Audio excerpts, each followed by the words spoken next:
And the Quran replies, nay, surely you'll abhor it. What is the meaning that if you backbite, it means you're having the dead meat of your brother? Because it's a double crime. Speaking bad about anyone without any proof itself is a sin. And eating dead meat itself is a sin, and the doctor can testify that if you eat dead meat you can have several diseases. But speaking false against someone behind the back is double crime. It is as though you're eating the dead meat of your own brother. The cannibals who eat dead meat and who also eat human beings, they don't touch their own brother. So if you backbite, it is as though you're eating the dead meat of your brother.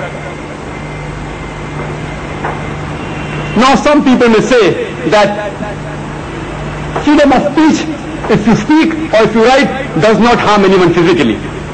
I do agree with them.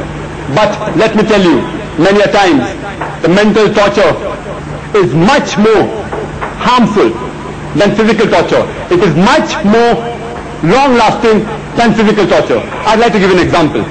Suppose the teacher picks up a student in the classroom and without any reason, without any solid proof, slaps that small child who's very obedient, who's a very good student.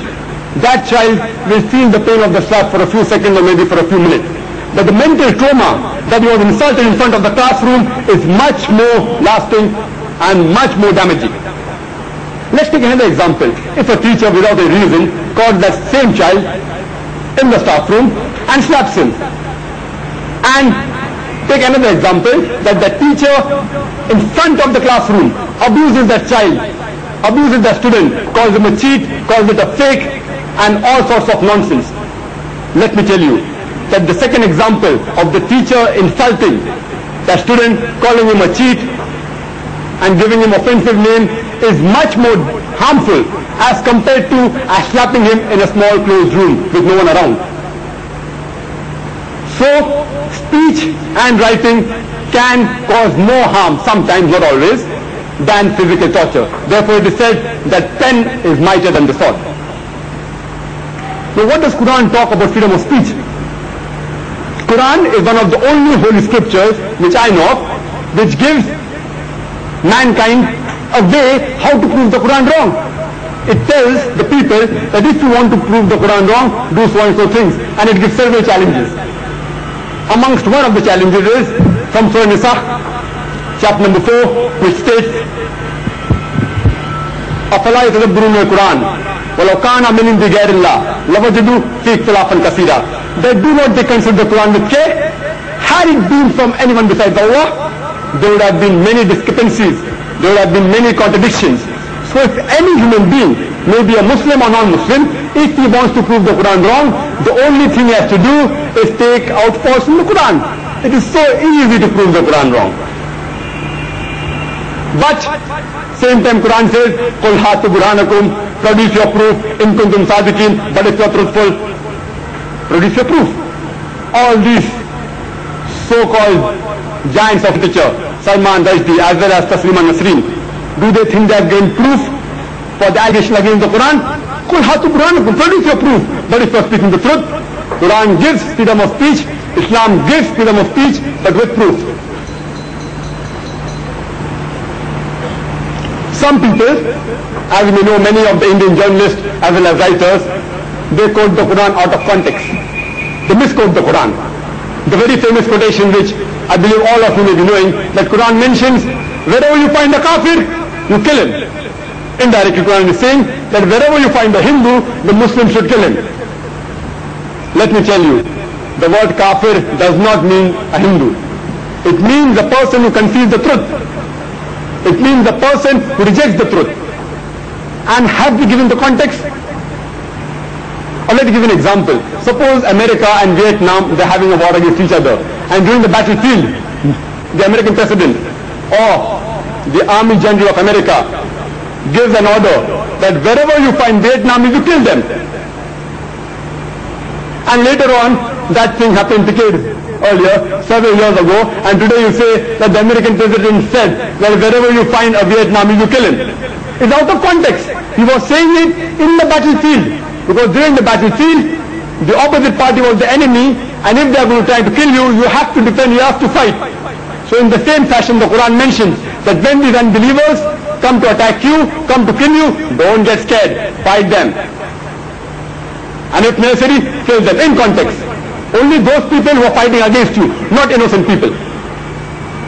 So please don't quote out of context. Please don't misquote. Regarding the last type of freedom of expression, that you can blame anyone, you can criticize anyone with solid facts. Again, they are subdivided into two types. Some facts are meant to be secret, some are not secret.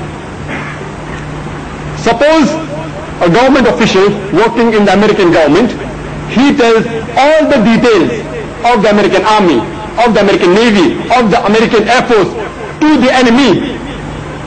He is speaking the truth, mind you. With proof he is giving you, with photocopies, with photographs, with blueprints, all the secrets of the American government. Do you think the American government will give that person an award?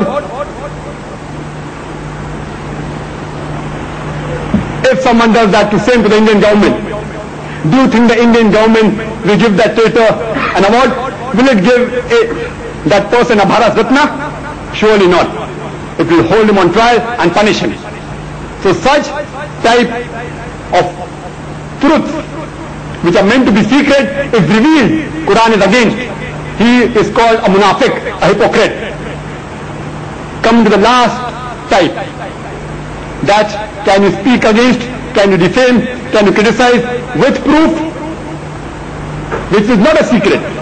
Example, a government official in America speaks against the corruption of the government in America. Quran gives him full right. Quran encourages such truth to be told in public against falsehood. Such truth, Quran always agrees. And I started my lecture with ayat from the Quran. I'd like to end it with the same, which says, وَقُلْ جَعَلْ حَقُّ وَذَاقَ الْبَاطِلِ إِنَّ الْبَاطِلَ كَانَ زَهُوقًا وَنَزِّلُ مِنَ الْقُرْآنِ مَا هُوَ الشِّفَاءُ وَرَحْمَةُ لِلْمُؤْمِنِينَ وَلَا يَزِيدُ الظَّالِمِينَ إِلَّا خَسَارًا. Which means, when truth is hurled against falsehood, falsehood perishes. So falsehood is by its nature bound to perish. The Quran was revealed in stages, and it's a mercy and healing for the believers. As for the people of untruth, it is nothing but loss after loss. Thank you very much for a patient hearing. That was quite a provocative speech, provocative in a very positive manner. It sets us thinking.